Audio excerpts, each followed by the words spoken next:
Raconter des histoires en images, un moyen d'avoir un impact sur le monde, et ça, Thomas Ellis l'a très bien compris. Bonsoir Thomas Ellis. Bonsoir. Vous êtes journaliste, réalisateur, producteur et entrepreneur social, et votre premier long métrage documentaire Tout va bien sort en salle ce mercredi, donc aujourd'hui.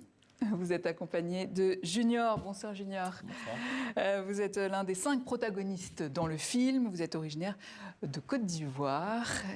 Et bonsoir à vous Christian. Bonsoir Nidia. Alors avant de poursuivre, on va regarder un extrait de la bande-annonce du film Tout va bien. Moi, je voulais rêver, je voulais me donner la chance de rêver. Aminata Sylla a réussi un parcours d'intégration remarquable. Avec ses soucis familiaux, il n'arrivait pas à continuer ses études normalement, donc il a décidé de partir. Elle poursuit le projet de devenir infirmière ou médecin pour soigner et aider les autres. Lina, tu as bien dormi, mon bébé? Alors c'est pas ton bébé, attention, on reste professionnel.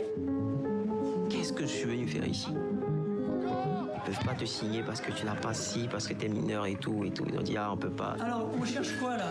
La différence de couleur. La différence de couleur. Est-ce qu'il y en a une? Là, c'est un tout bien. Maintenant, c'est un blague quoi sur la canette. Si ça veut tout pour ton bon habit. Il va m'entendre.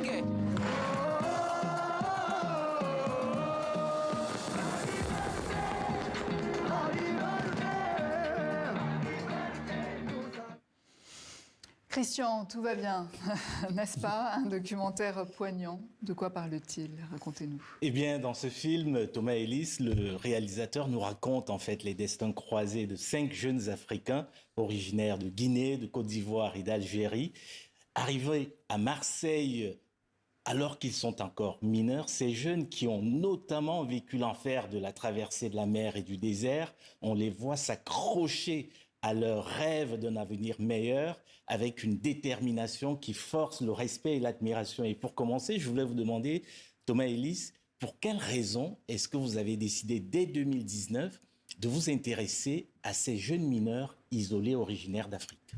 Alors, en fait, pendant 15 ans, je vivais en Inde, j'étais journaliste et je suis revenu vivre en France en 2019. Et je me suis rendu compte que quand on parlait de migration, on parlait toujours des problèmes. On parlait, et c'est important, nécessaire, obligatoire, de parler des gens qui meurent en mer, des gens qui n'ont pas de papier.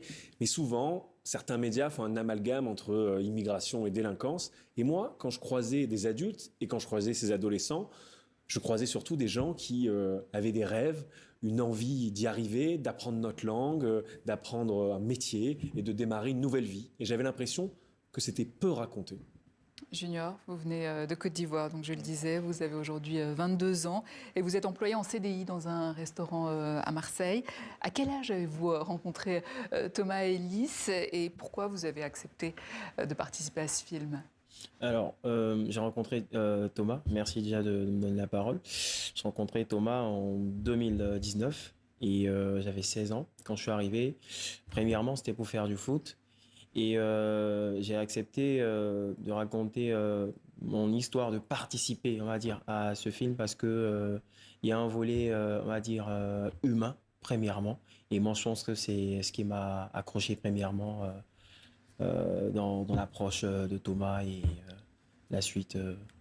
Alors, Junior, justement, vous disiez que vous étiez là pour le foot. C'est votre rêve de devenir footballeur professionnel. Exactement. Est-ce que ce rêve est toujours d'actualité aujourd'hui? Oui, le rêve, il est toujours d'actualité. Si j'ai l'opportunité d'embrasser, de rencontrer ou de trouver des gens qui sont prêts à me prendre pour faire des essais ou voilà, des tests, pourquoi pas? Le rêve, il est toujours d'actualité. Et on vous a vu dans le documentaire, hein. Vous êtes brillant. Hein.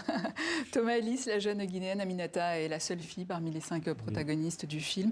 Est-ce que c'est parce qu'il y a peu de filles parmi les mineurs isolés? Et quel regard portez-vous sur l'évolution d'Aminata? Alors, en effet, 95% des mineurs accompagnés sont des garçons. Ouais.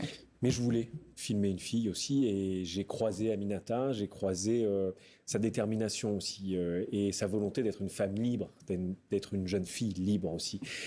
Et comment elle va aujourd'hui? Elle a passé son CAP en juin, elle a eu mention bien, 16 de moyenne et elle suit maintenant une formation d'aide-soignante. Et elle grandit à Marseille, elle a un petit ami. Alors Thomas Ellis, la traversée n'est pas le sujet de ce film, même si vous y faites allusion, mais on voit dans le film un interrogatoire au commissariat des jeunes Ivoiriens, Tidiane et Abdoulaye. Pourquoi avez-vous fait ces choix? Alors,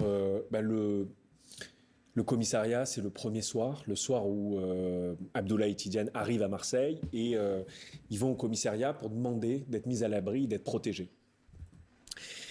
Et avant cette scène, on a donc un passage un peu onirique, de l'ordre de la sensation, où on ressent, le spectateur ressent peut-être ce voyage à travers la mer, à travers cette traversée. Mais je voulais pas qu'on le raconte. Je voulais pas que les enfants racontent cette traversée parce que je trouve que c'est trop personnel, très intime. Et puis c'est quelque chose que les policiers, les professeurs, les collègues à l'école leur posent toujours comme question. Mais comment tu es venu? Comment ça s'est passé? Est-ce que c'était dangereux? Est-ce que tu t'es noyé? Et moi, je n'avais pas envie de le raconter. Et puis de toute façon, on le sait. Et je trouvais que le film, il devait surtout présenter ces enfants à leur arrivée à Marseille et suivre ce parcours de leur nouvelle vie. Junior, vous en avez marre de raconter cette traversée, comme le dit Thomas Ellis? Oui, je pense que j'ai donné cette réponse à plusieurs reprises. À chaque fois, ce sont les mêmes questions. Oui. Et à un moment donné, j'ai besoin d'avancer, j'ai pas besoin de rester dans le passé. Il faut vivre l'instant présent et se focaliser sur le futur. Mais quand même, Junior, vous faites, on voit tout au long du film, vous faites preuve d'un grand sérieux sur les terrains de foot, pendant les cours, au travail ou encore lors de votre discours devant le pape François. C'est impressionnant. Quand vous regardez dans le rétroviseur et que vous regardez ce parcours, qu'est-ce que vous ressentez? Qu'est-ce que vous vous dites? Alors, je ressens de la satisfaction, de la joie, de la fierté. Parce que quand je jette un regard lucide, comme vous avez dit, dans le rétroviseur et que je regarde ce que j'ai traversé hier et là où je suis aujourd'hui, je ne peux qu'être heureux et reconnaissant de la chance que la France m'a donnée. Voilà. Merci. Thomas Ellis, le film sort aujourd'hui en France. 45 salles. Est-ce que vous prévoyez des projections en Afrique, ne serait-ce qu'en Côte d'Ivoire, en Guinée ou encore en Algérie, qui sont les trois pays représentés? On en a parlé aujourd'hui d'ailleurs avec la productrice et on est en train de réfléchir et de contacter des salles de cinéma en Guinée, en Algérie, en Côte d'Ivoire. C'est ce qu'on va faire dès demain et d'ailleurs s'il y en a qui sont intéressés, elles peuvent nous contacter et on aimerait partir, alors pas tout de suite mais peut-être dans quelques mois, faire une petite tournée en Afrique pour présenter le film. Ça serait fabuleux de pouvoir le faire et on est en train d'organiser ça. C'est un film qui a une dimension pédagogique formidable, produit sous le patronage du ministère français de l'Éducation et soutenu par les institutions locales. Comment vous avez réussi ce tour de force? Alors en fait, ce qui s'est passé, c'est que très rapidement, je me suis rendu compte que ce film devait être montré aux adolescents, aux collégiens, aux lycéens.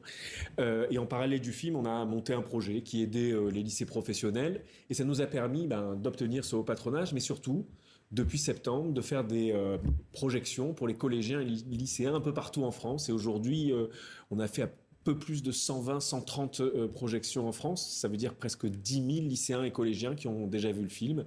Et c'est des échanges aussi qui se poursuivent après le film, des discussions, beaucoup de questions des jeunes français qui sont admiratifs du parcours du Junior et des autres adolescents du film. Et c'est fabuleux de pouvoir discuter avec ces jeunes gens. Merci à vous Thomas Ellis. Merci Junior. Merci. Je rappelle que votre premier long métrage documentaire intitulé Tout va bien est sorti en salle en France ce mercredi. Merci Christian, à lundi.